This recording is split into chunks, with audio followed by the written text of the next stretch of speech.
بسم اللہ الرحمن الرحیم۔ اسلام سے پہلے یعنی حضور پاک صلی اللہ علیہ وسلم کے دنیا میں تشریف لانے سے 1000 سال بیشتر یمن کا بادشاہ طبع اول حمیری تھا۔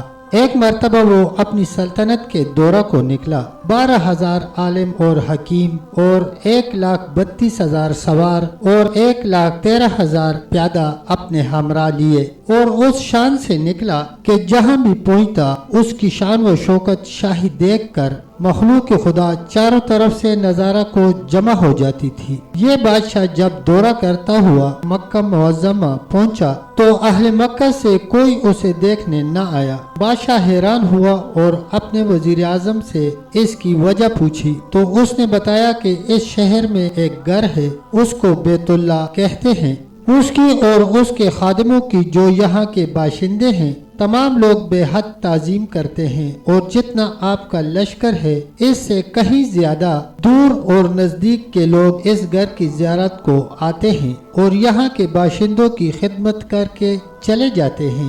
پھر آپ کا لشکر ان کے خیال میں کیوں آئے؟ یہ سن کر بادشاہ کو غصہ آیا اور قسم کھا کر کہنے لگا کہ میں اس گھر کو کھدوا دوں گا اور یہاں کے باشندوں کو قتل کروا دوں گا۔ بس یہ کہنا تھا کہ بادشاہ کے ناک، منہ اور آنکھوں سے خون بہنا شروع ہو گیا اور ایسا بدبودار مادہ بہنے لگا کہ اس کے پاس بیٹھنے کی بھی کسی کو طاقت نہ رہی۔ اس مرض کا علاج کیا گیا مگر آفاقہ نہ ہوا۔ شام کے وقت بادشاہ کے ہمراہی علماء میں سے ایک عالم ربانی تشریف لائے اور نبض دیکھ کر فرمایا مرض آسمانی ہے اور علاج زمین کا ہو رہا ہے۔ اے بادشاہ، آپ نے اگر کوئی بری نیت کی ہے تو فوراً اس سے توبہ کیجیے۔ بادشاہ نے دل ہی دل میں بیت اللہ شریف اور خدام کعبہ کے متعلق اپنے ارادہ سے توبہ کی۔ توبہ کرتے ہی اس کا وہ خون اور مادہ بہنا بند ہو گیا، اور پھر صحت کی خوشی میں اس نے بیت اللہ شریف کو ریشمی غلاف چڑھا دیا اور شہر کے ہر باشندے کو 7 اشرفی اور 7 ریشمی جوڑے نظر کیے۔ پھر یہاں سے چل کر جب مدینہ منورہ پہنچا تو ہمراہی علماء نے جو کتب سماویہ کے عالم تھے وہاں کی مٹی کو سونگا اور کنکریوں کو دیکھا، اور نبی آخر الزمان کی ہجرت گاہ کی جو علامتیں انہوں نے پڑھی تھیں ان کے مطابق اس سرزمین کو آیا تو باہم عہد کر لیا کہ ہم یہاں ہی مر جائیں گے مگر اس سرزمین کو نہ چھوڑیں گے۔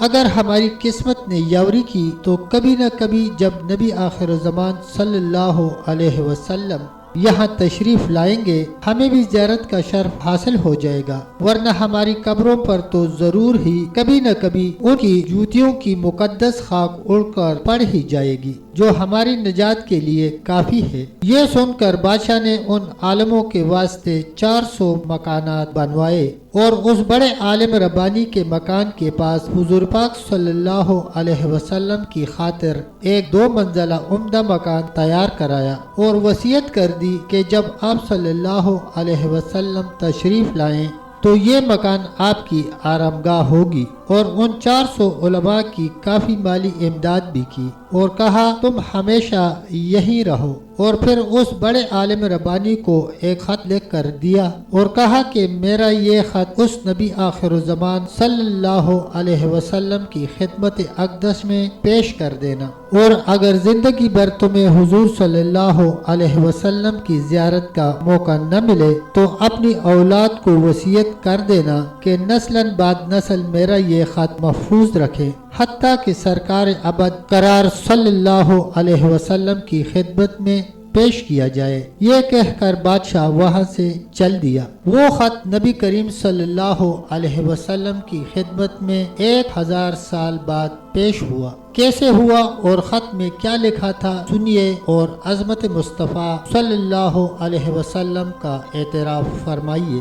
خط کا مضمون یہ تھا، ترجمہ: کم ترین مخلوق طبع اول حمیری کی طرف سے شفیع المذنبین سید المرسلین محمد مصطفیٰ صلی اللہ علیہ وسلم، اما بعد، اے اللہ کے حبیب، میں آپ پر ایمان لاتا ہوں اور جو کتاب آپ پر نازل ہوگی اس پر بھی ایمان لاتا ہوں، اور میں آپ کے دین پر ہوں۔ پس اگر مجھے آپ کی زیارت کا موقع مل گیا تو بہت اچھا و غنیمت، اور اگر میں آپ کی زیارت نہ کر سکا تو میری شفاعت فرمانا اور قیامت کے روز مجھے فراموش نہ کرنا۔ میں آپ کی پہلی امت میں سے ہوں اور آپ کے ساتھ آپ صلی اللہ علیہ وسلم کی آمد سے پہلے ہی بیعت کرتا ہوں۔ میں گواہی دیتا ہوں کہ اللہ ایک ہے اور آپ اس کے سچے رسول ہیں۔ شاہ یمن کا یہ خط نسلاً بعد نسل ان 400 علماء کے اندر حضرت جان کی حیثیت سے محفوظ چلا آیا،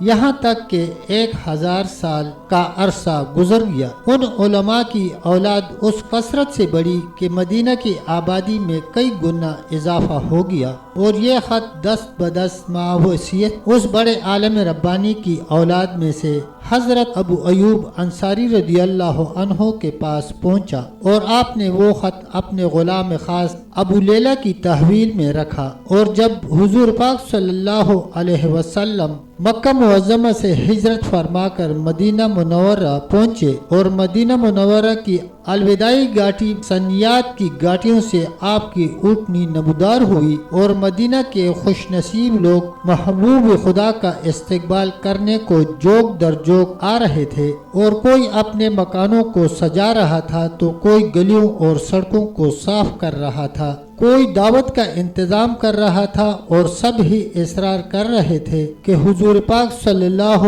علیہ وسلم میرے گھر تشریف فرما ہو۔ حضور صلی اللہ علیہ وسلم نے فرمایا کہ میری اونٹنی کی نکیل چھوڑ دو، جس گھر میں یہ ٹھہرے گی اور بیٹھ جائے گی وہی میری قیام گاہ ہے، وہی میری قیام گاہ ہوگی۔ چنانچہ 2 منزلہ مکان شاہ یمن طبع نے حضور اکرم صلی اللہ علیہ وسلم کی خاطر بنوایا تھا، وہ اس وقت حضرت ابو ایوب انصاری رضی اللہ عنہ کی تحویل میں تھا۔ اسی میں حضور صلی اللہ علیہ وسلم کی اونٹنی جا کر ٹھہر گئی۔ لوگوں نے ابو لیلہ کو بھیجا کہ جاؤ حضور صلی اللہ علیہ وسلم کو شاہ یمن طبع کا خط دے آؤ۔ جب ابو لیلہ حاضر ہوا تو حضور نے اسے دیکھتے ہی فرمایا تو ابو لیلہ ہے؟ یہ سن کر ابو لیلہ حیران ہو گیا۔ حضور اکرم صلی اللہ علیہ وسلم نے پھر فرمایا میں محمد الرسول اللہ ہوں، شاہ یمن طبع کا جو میرا خط تمہارے پاس ہے لاؤ وہ مجھے دے دو۔ چنانچہ ابو لیلہ نے وہ خط دیا اور حضور پاک صلی اللہ علیہ وسلم نے پڑھ کر فرمایا صالح بھائی طبع کو آفرین و شاباش ہو۔ سبحان اللہ، اللہ اکبر۔ تب تک دوستو اتنا ہی، ملتے ہیں انشاءاللہ ایک نئی ویڈیو کے ساتھ، تب تک کے لیے اللہ حافظ، اللہ نگہبان۔